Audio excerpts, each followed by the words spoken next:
If I want connection with my wife, if I want respect from my wife, if I want intimacy with my wife, I get to, as the leader of the house, create an environment for her feminine energy to come out. So she can come at me like, you never clean the house. Now I can be engaged with her, but indifferent of her opinion or the outcome.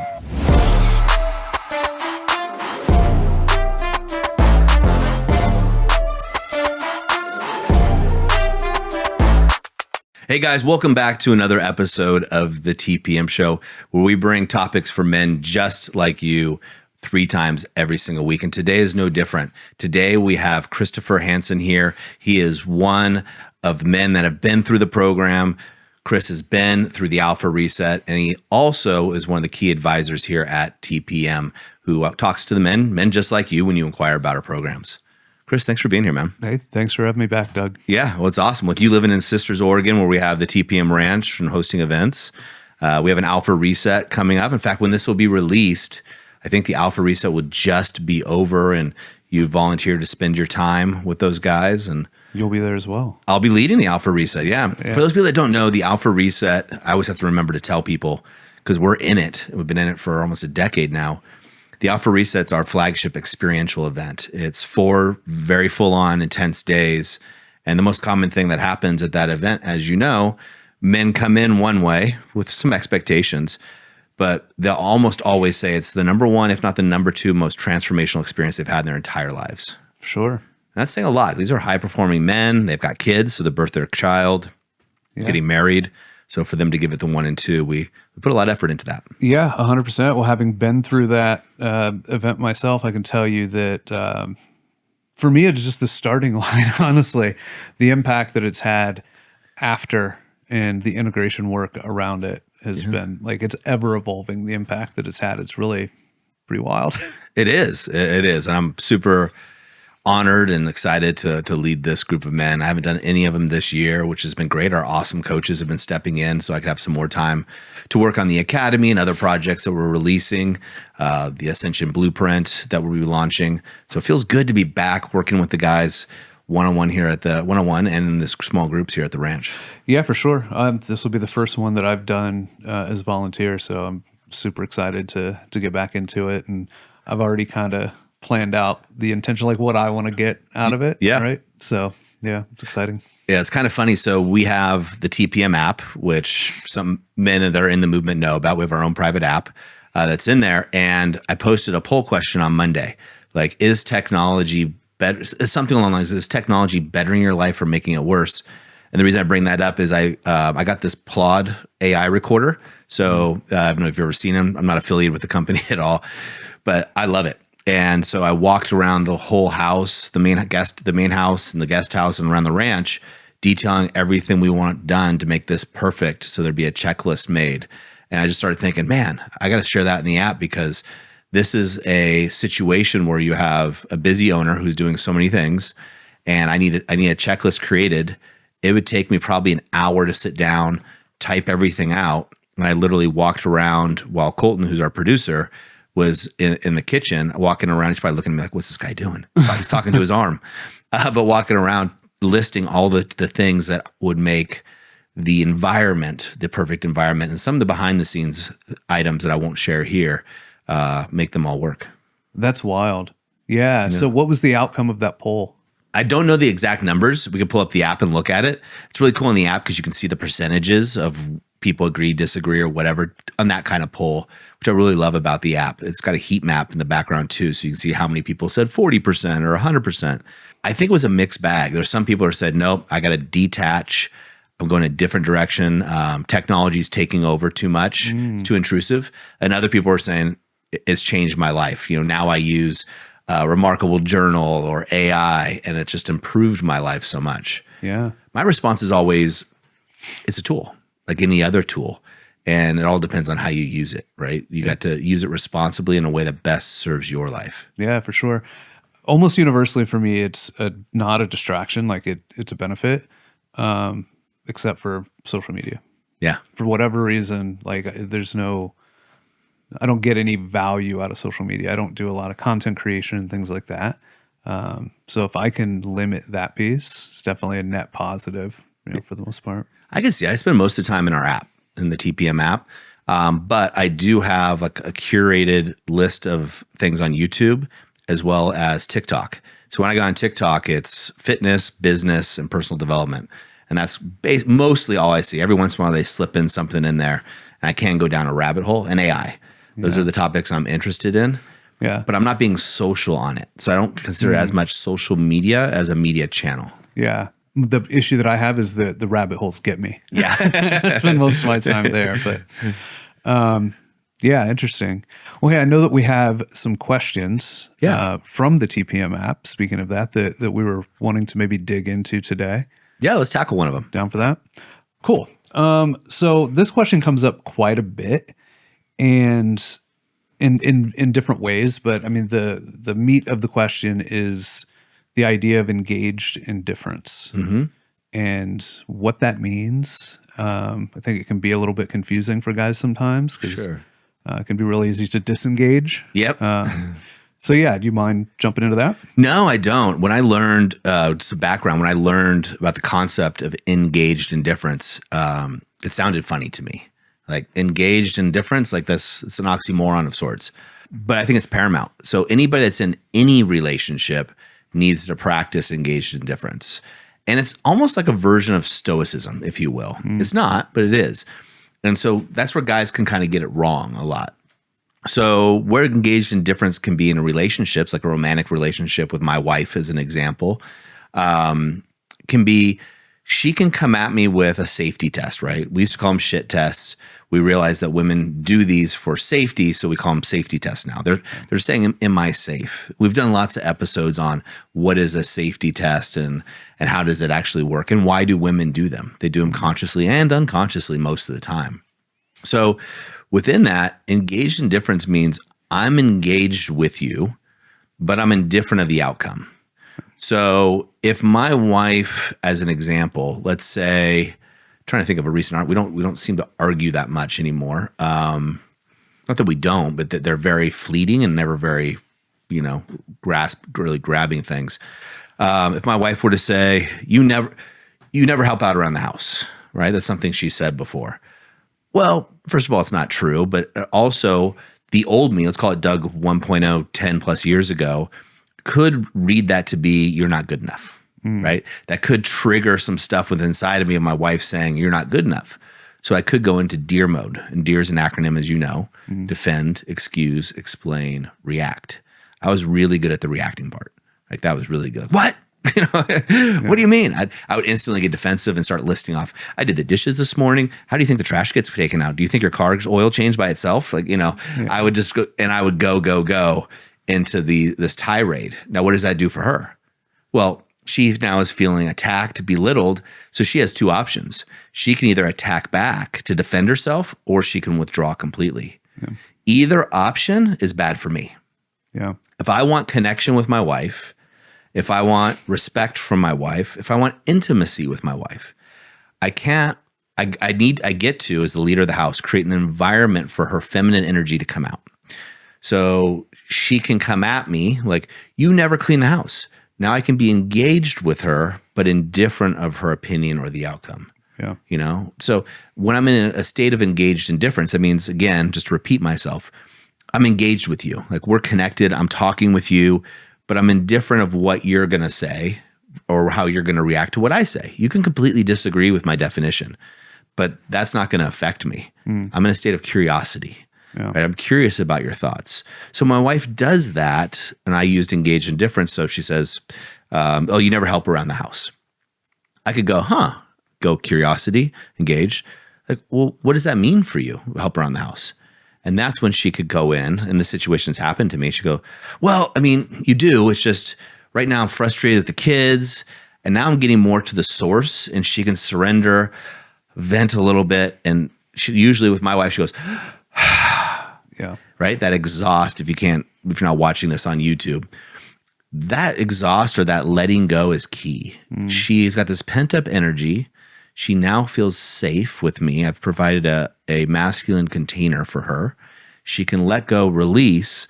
And usually at that time, my wife won't say sorry, but she'll say something like, well, yeah, I mean, you help out.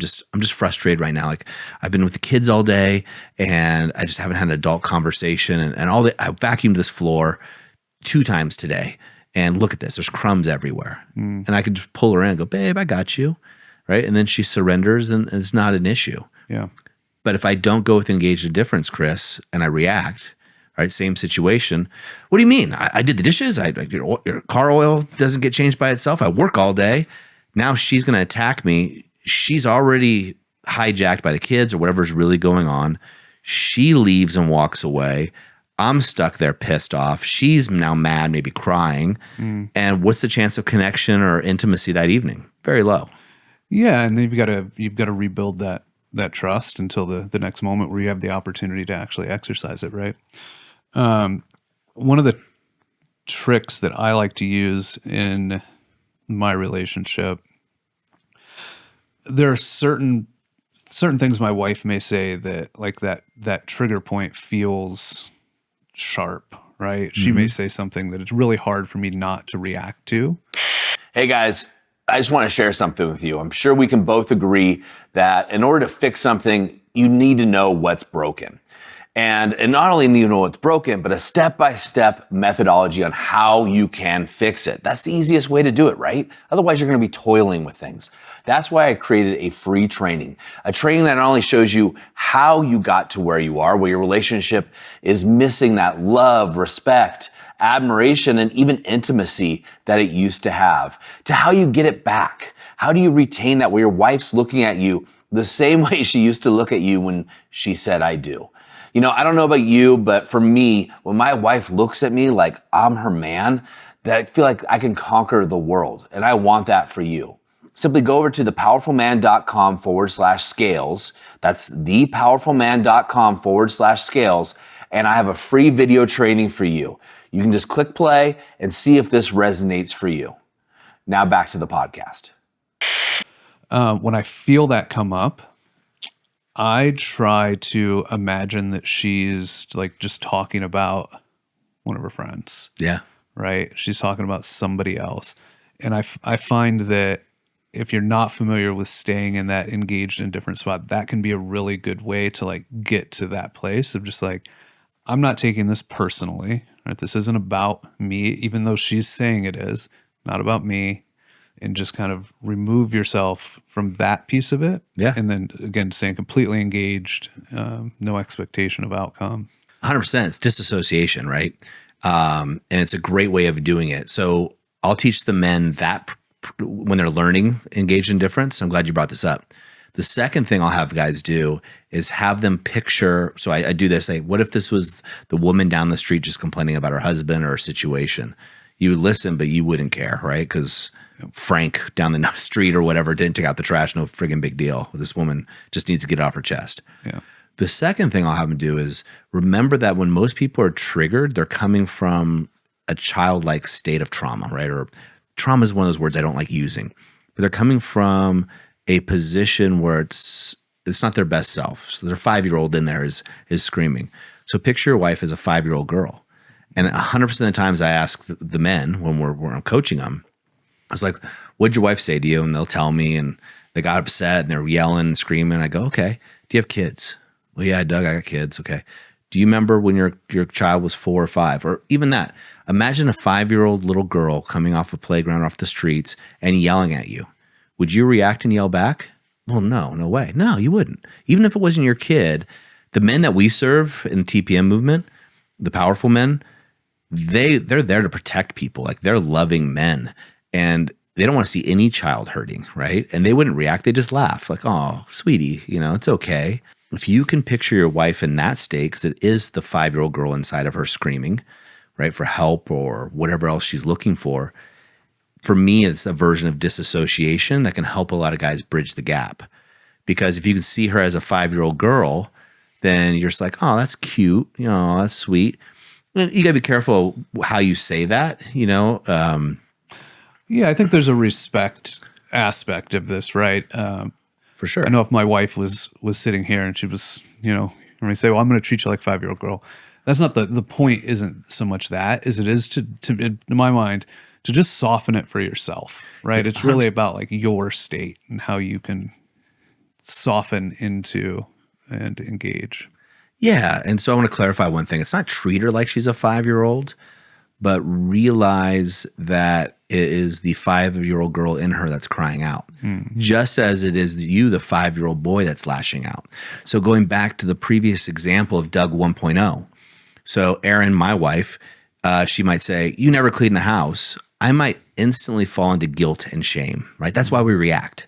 So what I'm hearing isn't you're not cleaning the house. I'm hearing you're not good enough.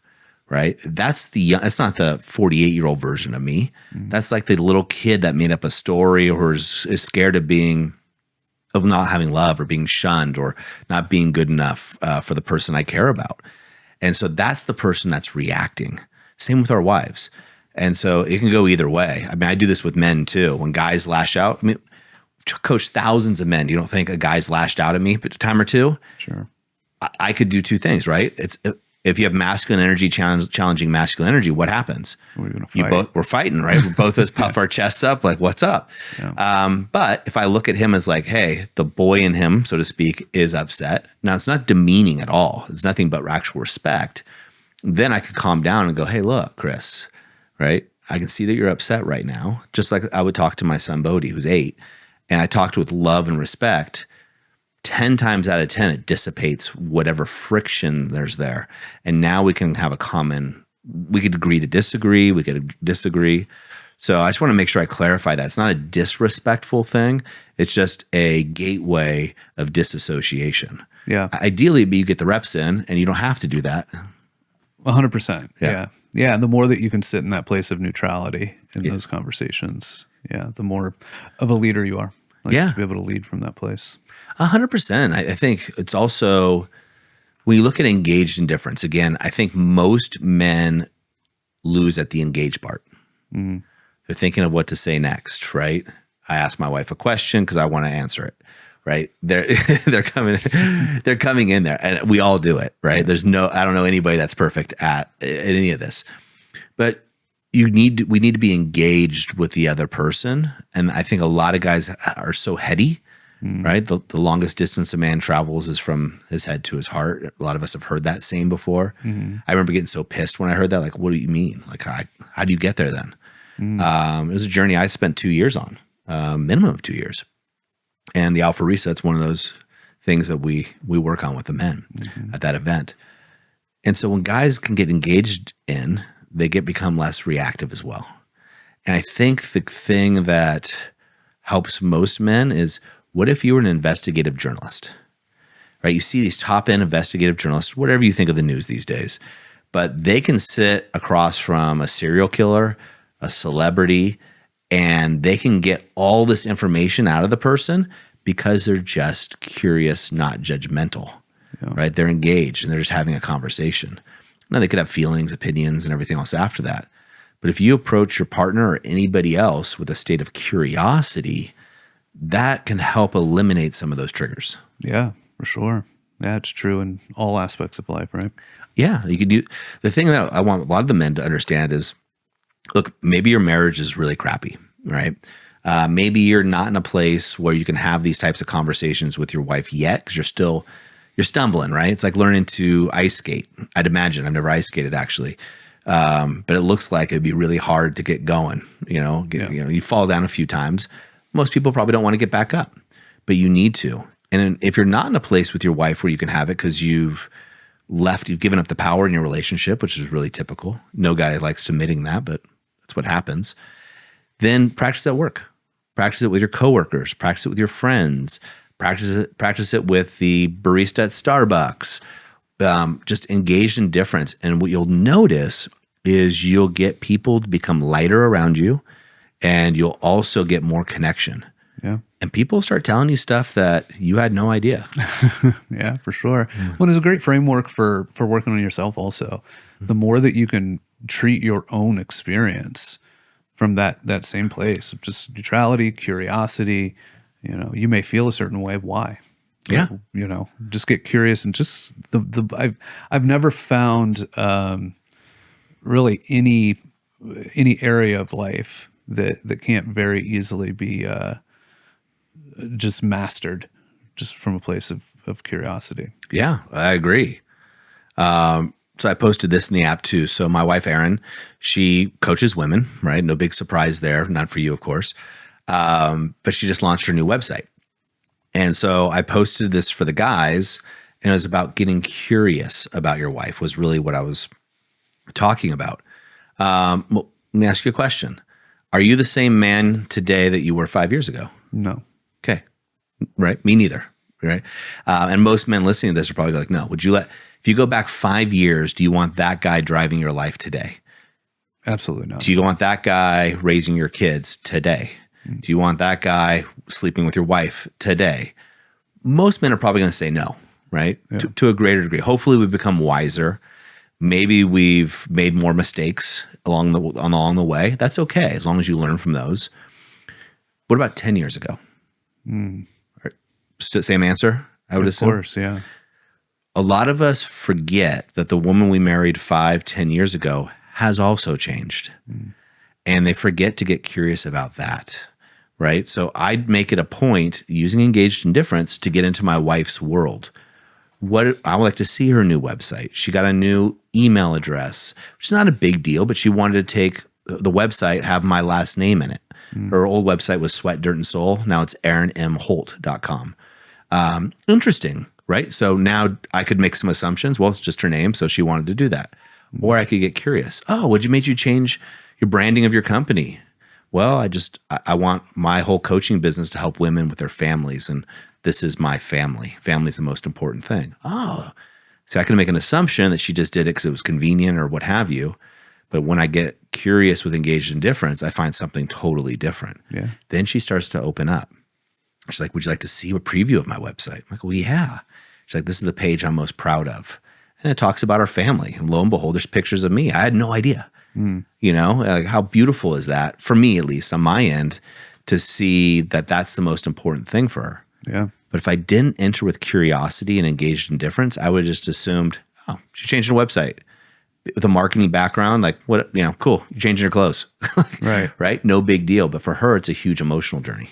Yeah, for sure. I mean, she's alone on an island if you were not meeting her there, right? She's going to get those needs met somewhere. Yep. Friend, another person, whatever it is. Absolutely. And I think, and then this is a little bit off topic, but men get to be curious about their partners and their friends and everybody else around them. Like, where are they today? I hope you and I have this a conversation like this a year from now, and both of us are laughing at our former selves. Yeah. Right? Sure. That's my goal. Like when I look at, okay, what do I want my life to look at?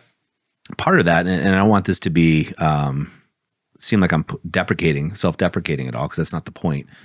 But I hope I'm laughing at my former self year after year after year after year. Yeah. Because when I look back at the man that married my wife, I'm like, dude, I wish I could just go back there and talk to him. All right, buddy, here's how the activation method works. Here's the triadic connection, save you 10 years of pain or, and tragedy. And of course I grew from that. And that's great. And now we have a program that serves men all over the world. Yeah. And I'm very proud of that. And I'm proud that I'm not the same guy I was all those years ago. Yeah, for sure. Awesome, man. I always appreciate you coming to the ranch. I know you got a lot on your plate. If you guys are ever in Sisters, Chris and his family have their own store in downtown Sisters. Guys, swing by there and check him out and what they're doing. But I appreciate all you're doing for the movement, brother. Awesome. Thanks, Doug. Appreciate you. Yeah. Guys, I always say in the moment of insight, take massive action. And I just want to give you a shout out for you guys that have taken massive action. You're asking questions, right? In the TPM app, it's the first place we go. But you can also email your questions at vip@thepowerfulman.com. So very important person, vip@thepowerfulman.com. If you have questions, just email them. I'd love to get a voice note even, and we can throw that into the podcast. I'll do my best to answer as many questions as I can. And if I can't answer them here on the TPM show, I'll do my best to answer them somewhere else on social media. And if you give me your name or whatever else, I'll tag you in that so you can get the help that you need. But whatever you're doing, do it with curiosity, right? That's the point of this. Engaged indifference was a tool and technique that I learned many, many years ago that we've refined within TPM but it is so critically important to having solid foundational relationships with everybody, but especially your intimate partner.